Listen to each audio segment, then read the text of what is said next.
నమస్తే అండి.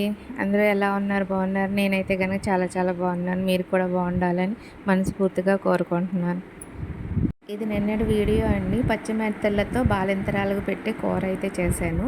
ఎలా చేశానో చూపిస్తాను రండి. ముందుగా అయితే ఉల్లిపాయలు చిన్న చిన్న ముక్కలు కట్ చేసుకొని 2 పచ్చిమిరపకాయలు వేసుకొని ఫ్రై చేసేసుకున్నాను. ఇప్పుడు మసాలా వేసుకొని ఫ్రై చేసుకున్నాను. మసాలా కూడా పచ్చివాసన పోయేదాకా ఫ్రై చేసుకోవాలి. ఇందులో ఎందుకంటే ఎక్కువ నీళ్ళు వేయం కదా, అందుకని అది కూడా ఫ్రై అయ్యేలాగా ఫ్రై చేయాలి. ఇప్పుడు కొద్దిగా పసుపు, కొద్దిగా కారం వేసుకొని ఇది కూడా ఫ్రై చేసుకోవాలండి. కారం బాలింతలకైతే కారం ఎక్కువ వేయకూడదు. మా ఇంట్లో అయితే కనుక బాలింతరాలు ఎవరు లేరు, అందుకని నేను కొంచెం ఎక్కువ వేసాను.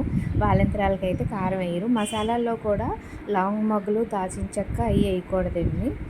బాలింతరాలకి మసాలా అయితే కనుక కొద్దిగా జీలకర్ర, ధనియాలు, కొద్దిగా గసగసాలు, ఎల్లుల్లిపాయ 2 రేకలు, చిన్న అల్లం ముక్క వేసి రుబ్బుతారండి.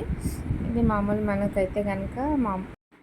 మనకైతే కనుక మొత్తం అన్నీ వేసుకొని మసాలా రుబ్బేసుకొని వేసుకోవచ్చండి. ఒక స్పూను నేను అలాగే వేసాను.